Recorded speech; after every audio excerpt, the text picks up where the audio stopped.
Lighten up, take me on your magic river. Tell me all your dreams align. Sign me up and tell me about the people that you know who are trying to feel alive. Hello everyone, I hope you all are doing well. आज है day 19 of my 40 days challenge और सुबह का start बिल्कुल fresh और mindful था। मैं उठी 5:05 पे और उठते ही मैं टेरेस गई। प्लांट्स के बीच ठंडी हवा और शांत एनवायरनमेंट ने मेरा पूरा मूड अच्छा कर दिया। फिर मैंने गर्म पानी पिया और उसके बाद अनार खाया। एक हेल्दी स्टार्ट के साथ अपना दिन शुरू किया। उसके बाद मैं नीचे गई और शुरू किया आज का challenge with chapter consolidation of British Raj. ये चैप्टर ब्रिटिश एक्सपेंशन का नेक्स्ट फेज है, जहां उन्होंने सिर्फ जीता नहीं बल्कि अपना रूल पक्का किया। तो चलो शुरू करते हैं। ब्रिटिश राज का कंसोलिडेशन एक पॉलिटिकल और एडमिनिस्ट्रेटिव जर्नी थी।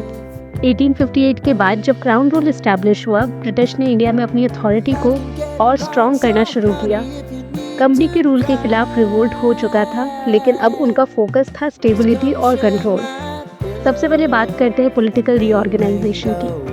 1858 में गवर्नमेंट ऑफ इंडिया एक्ट के जरिए ब्रिटिश क्राउन ने ईस्ट इंडिया कंपनी से पावर ले ली। अब इंडिया का governance secretary of state for India के कंट्रोल में आया, जिनका ऑफिस लंदन में था, और इंडिया में उनका रिप्रेजेंटेटिव था वाइसरॉय। फर्स्ट वाइसरॉय थे लॉर्ड कैनिंग। ये एक क्लियर साइन था, अब इंडिया एक कॉलोनी बन गई है और हर डिसीजन लंदन से कंट्रोल हो रहा है। ब्रिटिश ने अपना रूल डिवाइड एंड रूल के बेस पर बिल्ड किया। उन्होंने इंडियंस को जाति, धर्म और रीजन के बेस पर तोड़कर अपनी पॉलिसी बनाई और इस डिवाइड ने उनके रूल को लंबा बनाया। अब बात करते हैं एडमिनिस्ट्रेटिव कंसोलिडेशन की। ब्रिटिश सिस्टम का सबसे बड़ा फीचर था सेंट्रलाइज्ड ब्यूरोक्रेसी।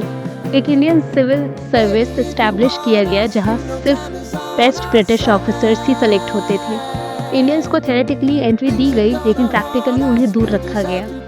उन्होंने आर्मी रीऑर्गेनाइजेशन भी किया। 1857 के रिवोल्ट के बाद उन्होंने एक नया पैटर्न बनाया, जहां इंडियन सोल्जर्स को डेलिबरेटली डिवाइड कर दिया गया on caste and religion lines. British soldiers की संख्या बढ़ाई गई ताकि कोई फ्यूचर रिवोल्ट कंट्रोल में रखा जा सके। लॉ एंड ऑर्डर मेंटेन करने के लिए इंडियन पीनल कोड 1860 और पुलिस सिस्टम डेवलप हुआ। एक स्ट्रॉन्ग जुडिशरी भी बनाई गई, जहां ब्रिटिश लीगल फ्रेमवर्क इम्पोज किया करते थे। ये सब रिफॉर्म एक तरफ तो डिसिप्लिन ला रहे थे, पर दूसरी तरफ इंडियंस के लिए ऑपरेशन का टूल बन गए थे। अब बात करते हैं इकोनॉमिक पॉलिसीज की। ब्रिटिश रूल के दौरान इंडिया का इकोनॉमी कम्प्लीटली ट्रांसफॉर्म हो गया, अनफॉर्चुनेटली एक्सप्लॉयटेटिव वे में। लैंड रेवेन्यू सिस्टम जैसे permanent settlement, ryotwari and Mahalwari ने फार्मर्स को रूइन कर दिया। बंगाल के लैंडलॉर्ड्स और पीजेंट्री दोनों डेट में डूब गए और उन्होंने एग्रीकल्चर को एक्सपोर्ट बेस्ड बना दिया, जहां कैश क्रॉप्स जैसे इंडिगो, कॉटन, अफीम को प्रमोट किया गया फूड क्रॉप्स के कॉस्ट पर। इंडस्ट्रियल पॉलिसी भी एक्सप्लॉयटेशन पर बेस्ड थी। ब्रिटिश इंडस्ट्रीज के लिए इंडिया एक रॉ मटेरियल सप्लायर और फिनिश्ड गुड्स का मार्केट बन गया था। यही रीज़न था कि इंडियन ट्रेडिशनल इंडस्ट्रीज जैसे हैंडलूम और हैंडीक्राफ्ट्स कोलैप्स होने लगे।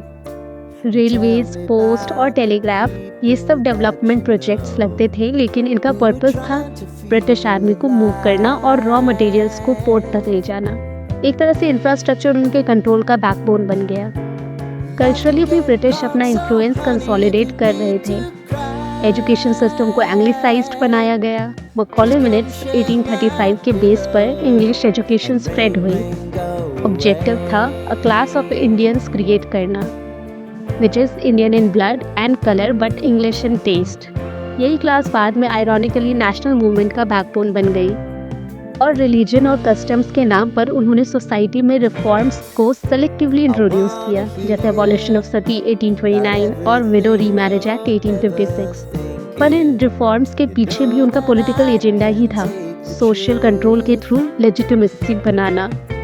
तो ओवरऑल ब्रिटिश रूल ने एक ऐसा सिस्टम क्रिएट किया जहां इंडियंस पॉलिटिकली पावरलेस और इकोनॉमिकली डिपेंडेंट और कल्चरली डिवाइडेड हो गए।